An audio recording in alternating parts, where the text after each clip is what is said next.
Roger Wallace, Noah Gross, road for the Longhorns ends here in Arlington, 28-14 loss to Ohio State.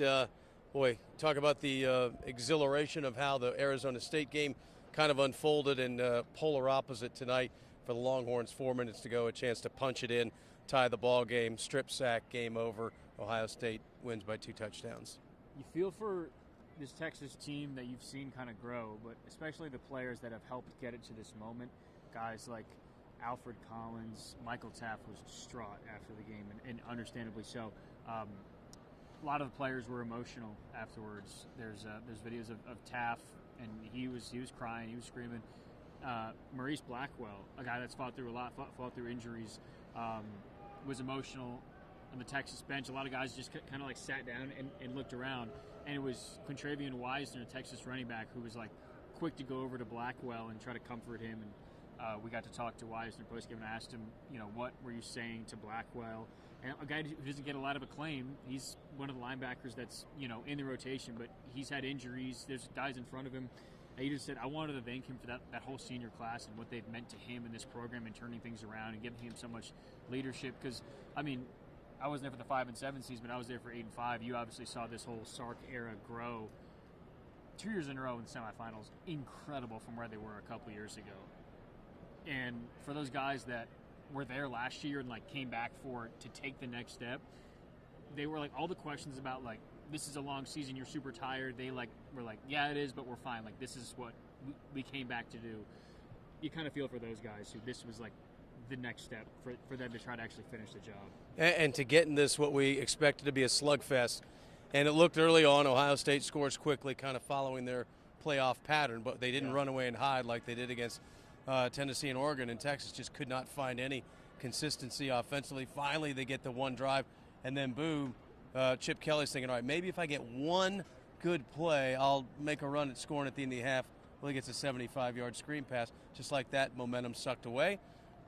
Horns fight back, and then obviously on the doorstep, got to finish in the red zone. Yeah, that first and goal opportunity is going to haunt Texas for a long time. Some interesting moments there with giving Jarek the ball, of course, who I don't think had touched the ball previously in the entire game, correct? Yeah, he's been their short yardage guy. He's been their goal line guy. Yeah, he in the Clemson game got a big, I think, 3rd and 1 or 4th and 1 on that one as well. But yeah, a lot of those moments for Texas where it seemed like Ohio State had momentum after the opening drive, man, the defense settled in. They've done what they've done all season long and given the offense a chance. And also for Texas, it kind of at the half, Ohio State had the momentum after that long Henderson touchdown. Was it 75 yards?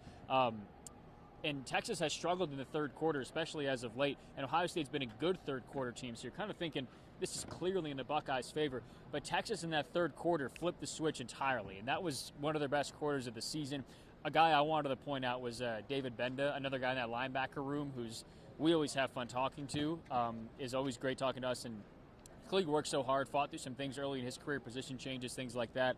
What a game for him. The interception and then a big tackle for loss to force a punt late. And talking to him afterwards, obviously there's pain in this one, but he's so proud of where the program is that he came into and where it is now, and the guys around him as well. So thankful for what he's done for the team and some of those big moments. Every game we do this, we're always thinking also, looking ahead, what do they need to do? Well, it doesn't matter now. The season comes to an end.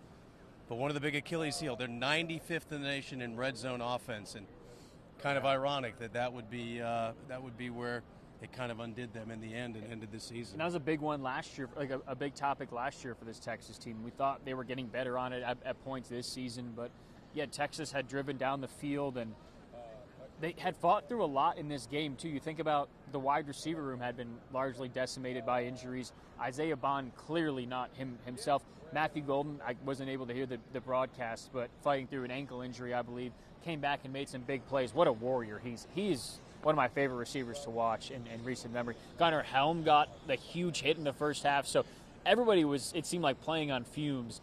But to just get down here and get so close, yeah, I mean, it's red zone offense. They were right behind us, just a couple yards away from punching it in, and I mean, that defense had been standing so strong. Yeah, well. And you went into Sark at the press conference. We had him on the radio, and the theme was the same. I mean, you put yourself in this position, you know you're set yourself up because only one team's standing. So the deeper you go, the bigger it stings. But what a run this team went on, and I think the key for Texas fans is he's built a program.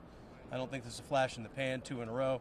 Recruiting class, they're going to be top 5 in the preseason. So I think he's got Texas where the fans want. They want to win the last game, everybody does, but now they're back in the conversation yearly. And every player was talking about how, obviously not just like this is the standard, that's something that they expect and like want to keep doing, but they believe that there's a foundation here and they're hungrier than ever. And that's something they said last year, but a lot of those guys did leave and there was a lot of new faces in. So yeah, I mean, there's no reason to worry for Texas that this is not the standard at this point.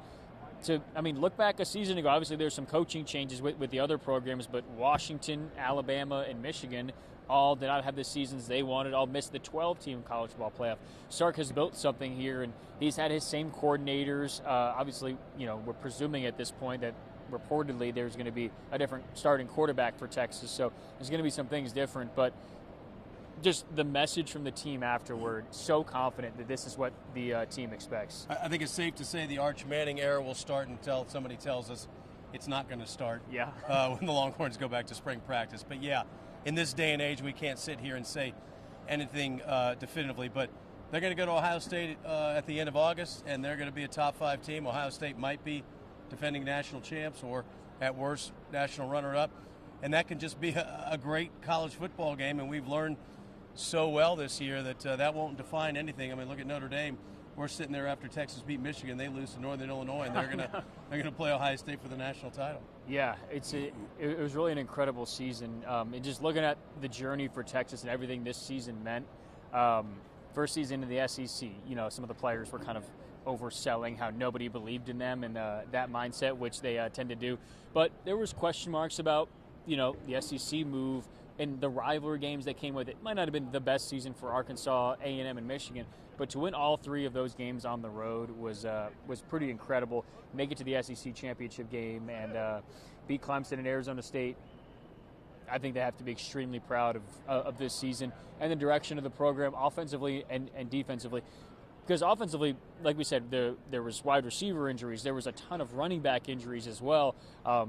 And to be able to still muster up enough offense in the key moments, I think was still a success for this Texas team. Interesting that's what we're talking about is where they need to make the jump with Steve Sarkisian as your head coach, and he'd be the first to admit He talked about that. He's like, everyone thinks of me as an offensive guy, which he is, but he's like, I like to take a lot of pride in where our defense has jumped to, and yeah, that defense, people are going to say like, oh, well, they still haven't played that many really good teams coming into this one. And I think they showed a lot against this Ohio State team who, it's always easy to say, oh, take out this, and it looks a lot better. But, like, that first drive, Ohio State looked outstanding.